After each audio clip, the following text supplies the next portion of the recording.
Hey everyone, welcome back with a new lecture with ISO IEC 17043 2023 edition. This lecture about terms and definition, and in this lecture and maybe the next lecture you will get too much knowledge and information only from definition, so focus too much in this lecture. Terms and definition. First definition, which is assigned value. When as a lab or any participant, when you analyze PT sample, they will send result or report to your lab and you will find assigned value and acceptance range. From this result to this result, you will be accepted. And the assigned value when z score equal to 0. So assigned value is the reference value or expected value determined or assigned by the PT provider before sending the samples to participants. The reference value for the PT sample without measurement uncertainty addition, there is no acceptance range, only the assigned value.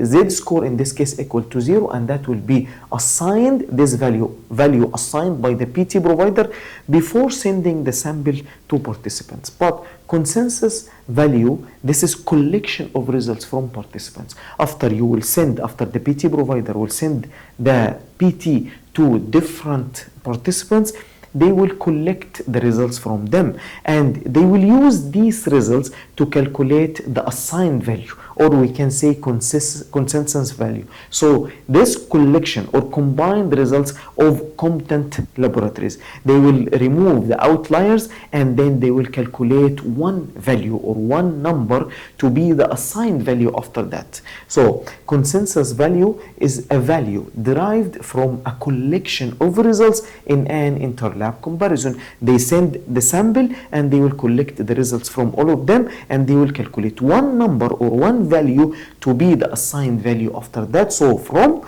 combined results from competent labs, they will get only one value and this value will be used as the assigned value. So collect results from participants and then combine these results together, then you will have some statistical calculation to get at the end only one number to be used as the assigned value. So the difference between assigned value and the consensus value: assigned value, PT provider will set this value as the official comparison value for PT before sending the samples to the participants.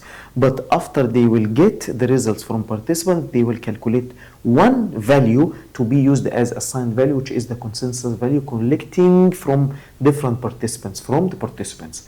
And also customer definition. Customer, the participant who need the PT sample to be accredited according to specific standard. As you know, according to the standards under 17,000 also, you will find that PT now is mandatory. PT or interlab comparison is mandatory for any lab to be accredited according to, as examples, 17025 2017 edition. So customer can be lab or any other organization that need to be accredited according to specific standard. And as you know that interlab comparison between different participants or different laboratories or different whatever, testing lab, calibration lab, sampling lab, whatever, so inspection bodies. So two or more laboratories measure the same items. They will measure the same item following the same planned conditions provided by the PT provider also, so we can compare their performance for a specific activity or a specific method. So they will analyze the same sample or the same item and they will send the result to PT provider. So this is comparison between all of them relating to or regarding to their performance. So they need to demonstrate their competency for a specific activity or a specific method used to ensure the performance of lab competency for specific methods or activities. And that's required for different organizations such as calibration lab, testing lab, medical lab, inspection bodies, sampling, whatever. So for all of these activities,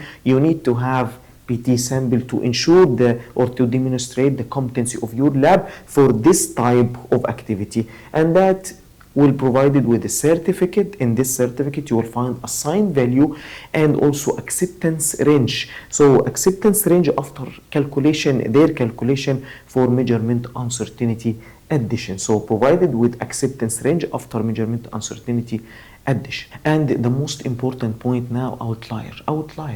Now if when you collect the results from participants, you will find different results.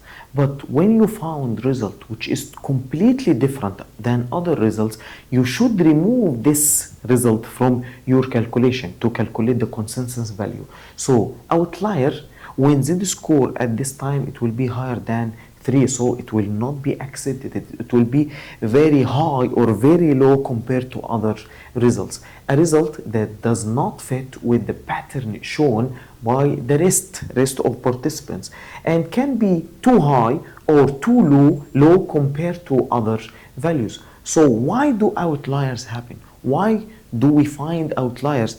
Result which is completely different than other results. That can happen normally. You can make mistake. Even this mistake can be very big mistake to get this result. You may use different method, completely different method than other laboratories, and this method not fit for purpose, and this is normal. You can go back to start the development again for this method, to make a new method. And random chance, random, it can happen randomly. You can calculate, make everything in a very good way, everything right, and then you will get this result. That can happen. Different population, maybe you used a different method, completely different method than other laboratories or other participants, so you may get this result. And in this case, you should learn from other laboratories also. That's why the use of PT report also. In the report, you will find different methods. So every lab will participate in PT. He will share his result for his analytes, and he will also write the method steps in a simplified way. Then you will read every method, and you can identify your problem. You can fix your method from this report. So it can happen also from the method itself, and it can be because of gross error, maybe an instrument malfunction. It can be typing mistake, only typing mistake. You may analyze wrong vial. Many things can happen, gross error. And you should know also that the source for these definitions is ISO 13528, and in this ISO, they changed the blunder name, the blunder, using gross error. Now it was blunder and now gross error, and here also they change it. Result that generates action signal, and this result will be removed from removed before calculation or statistical calculation. After they will get the result from participants, they will find one outlier, like here in this example. All of these values are near, close together, but this value is completely away or far from this value. So in this case, they will remove this value, outlier, and they will start their statistical calculation to get the assigned value. That was the end of our lecture for today. Thank you, and see you in the next lecture to continue with the terms and definitions.